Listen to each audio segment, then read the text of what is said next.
दोस्तों नमस्कार। बुद्ध जब भी अपना प्रवचन समाप्त करते अपने शिष्यों को 3 बार समझाते और कहते कि जाओ अब अपना अपना काम करो। उनका एक प्रिय भिक्षु था आनंद। उसे यह बात अजीब सी लगती कि रोज रोज उसी बात को कहने का क्या मतलब है, और जब एक दिन उससे रहा नहीं गया तो उसने उन्हें टोक दिया। बुद्ध धीरे से मुस्कुराए और बोले, आनंद, तुम्हारा कहना अपनी जगह पर सही है कि भिक्षु को रोज रोज क्या समझाना कि जाओ अब अपना अपना काम करो, पर शायद तुमने यह ध्यान नहीं दिया कि धर्म सभा में सिर्फ भिक्षु ही नहीं, आसपास की बस्तियों के बहुत से लोग भी आते हैं। उनमें से बहुत से लोग ऐसे होते हैं जो पहली बार आए होते हैं, तो उनके लिए मैं यह बात 3 बार दोहराता हूँ। पर यह स्पष्टीकरण भी आनंद के पल्ले नहीं पड़ा। इस पर बुद्ध बोले, आनंद, आज की सभा में जितने लोग बैठे थे उनमें सन्यासी तो बहुत सारे थे, पर एक चोर और एक वैश्य भी थे। कल तुम ऐसा करना कि किसी एक सन्यासी उस चोर और वैश्य से जाकर मिलना और उनसे पूछना कि मेरी बातों का उन्होंने क्या अर्थ ग्रहण किया। यह सुनकर आनंद और आश्चर्यचकित हुआ कि इतने लोगों की भीड़ में बुद्ध ने चोर और वैश्य को एक नज़र में कैसे पहचाना, और भला मैं कैसे जानूंगा कि वह चोर और वैश्य कहाँ रहते हैं। बुद्ध उसके मन की बात समझ गए। उन्होंने आनंद को चोर और वैश्य के बारे में बताया और जाकर आराम करने को कहा।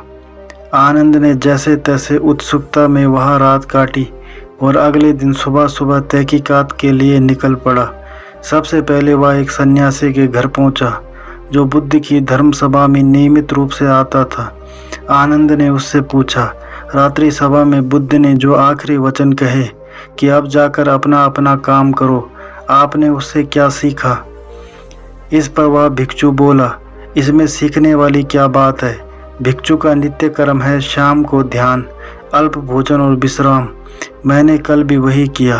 आनंद को पता था कि भिक्षु से उसे यही उत्तर प्राप्त होगा, अतः वह मुस्कुराया और चोर के घर की ओर चल पड़ा। पूछते पूछते वह चोर के घर पहुंचा। चोर उस समय सो रहा था। उसे उसके घर वालों ने जगाया और बताया कि भिक्षु आनंद उससे मिलने आए हैं। यह सुनकर चोर चौंक उठा और हाथ जोड़कर आनंद के सामने हाजिर हो गया। आनंद ने अपना सवाल दोहरा दिया। रात्रि सभा में बुद्ध ने जो आखिरी वचन कहे कि अब जाकर अपना अपना काम करो, आपने उससे क्या सीखा?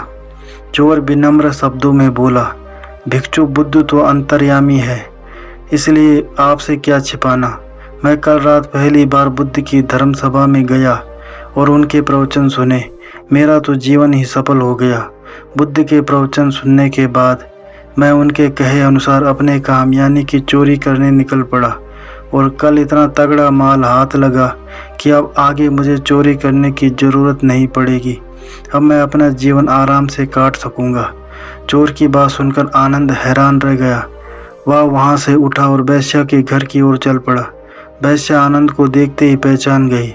उसने आनंद को प्रेम पूर्वक घर के भीतर बुलाया और उनके लिए जलपान लेकर आई। जलपान ग्रहण करने के बाद आनंद ने वैश्या के सामने भी अपना सवाल दोहराया। यह सुनकर वैश्या बोली, भिक्षु, भगवान बुद्ध ने अपने प्रवचन के अंत में कहा कि जाओ अपना अपना काम करो। सो प्रवचन के बाद मैं अपने घर आई और अपनी नाच गाने की महफिल सजाई, लेकिन बुद्ध के आशीर्वाद से कल के जैसी महफिल तो कभी नहीं सजी। कल मेरी महफिल में कई बड़े बड़े राजे महाराजे पधारे। उन लोगों ने प्रसन्न होकर इतना धन धान्य मुझे दिया कि अब मुझे धन के लिए ये कर्म करने की आवश्यकता ही नहीं पड़ेगी। आनंद के आश्चर्य की सीमा ना रही।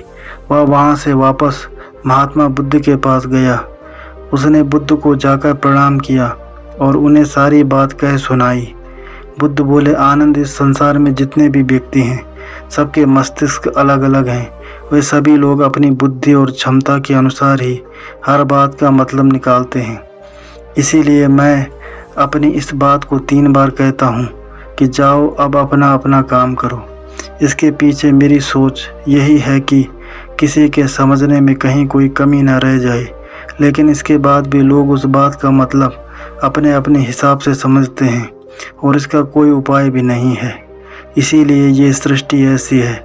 हम इसे बदलने के लिए लोगों को प्रेरित तो कर सकते हैं, पर हमारी बातों का कितना असर उन पर होगा या कोई नहीं जानता।